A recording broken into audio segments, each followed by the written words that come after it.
Hi dear brothers, happy afternoon. 6ஆம் தேதி Kerala lottery Samriddhi draw number 10 அதனுடைய கசிங் நம்பர் கொடுத்துருந்தேன். ஒரு சின்ன ரிவ்யூ பார்த்தோம்னா ரிசல்ட் வந்துருச்சு. ரிசல்ட் பார்த்தீங்கன்னா 4 டிஜிட்டில் 1046 ரிசல்ட்டு 1046. ஆல் போர்டில் 2 நம்பர் மேக்ஸிமம் பாஸ் ஆகும். நமக்கு இந்த வாட்டி ஒரே ஒரு நம்பர் ஆல் போர்டில் 6ஆம் நம்பர் மட்டும் பாஸ் ஆகிருக்கு. ஆல் போர்டில் 6ஆம் நம்பர் மட்டும் பாஸ் ஆகிருக்கு. ஏபிஏசிபிசியில் 4664 கொடுத்துருந்தேன். 46 பிசியில் பாஸ் ஆகிருக்கு. பார்த்தீங்கன்னா தெரியும், ஏபிஏசிபிசியில் 6446 கொடுத்துருந்தேன்.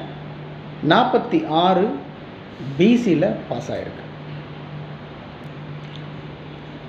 ட்ரிக் நம்பரில் இன்றைக்கி 3 டிஜிட் நம்பர் பாஸ் ஆகிருக்கு. 046 4 டிஜிட்டில் 1046, 3 டிஜிட்டில் 046 பாஸ் ஆகிருக்கு. இதுக்கு முந்தா நேற்று இந்த ரிசல்ட்டெல்லாம் எடுத்து பார்த்திங்கன்னா 4 டிஜிட்டில் நமக்கு 4 டிஜிட் நம்பரே பாஸ் ஆகிருந்துச்சு ட்ரிக் நம்பரில். ஸோ இந்த வாட்டி 046 3 டிஜிட் நம்பர் பெரிய விஷயம் அது. அதனால் 046 ட்ரிக் நம்பரில் பாஸ் ஆகிருக்கு.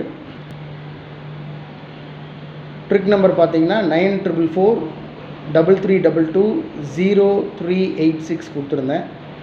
உள்ளேயே இருக்குது, ட்ரிக் நம்பருக்குள்ளேயே 046 உள்ளேயே இருக்குது. 046 3 டிஜிட் நம்பர் அப்படியே பாஸ் ஆகிருக்கு. 4 டிஜிட்லேயும் 3 டிஜிட்லேயும் கொடுத்த நம்பரில் 846 246, ஏன்னா 46 கன்ஃபார்ம் பண்ணேன் இந்த நம்பரை. ஒருவேளை திருப்பி அடிச்சிட்டா என்ன பண்ணுறது அப்படின்னு 64 கொடுத்துருந்தேன். அப்புறம் 83 கொடுத்துருந்தேன், 2 வாட்டி 83. ஆனால் 46 தான் என்னுடைய 2 வாட்டி கொடுத்துருந்தேன். 83 2 தடவை கொடுத்துருந்தேன், 46 2 தடவை கொடுத்துருந்தேன். ஸோ 846 246 பிசியில் 46 பாஸ் ஆகிருக்கு. ஓகே டியர் பிரதர்ஸ், ஓவராலாக பார்த்தா ஒரு சூப்பர் வின்னிங் இன்றைக்கி பிடிச்சிருக்கோம். So thanks a lot for your support. Have a happy Sunday. Good luck.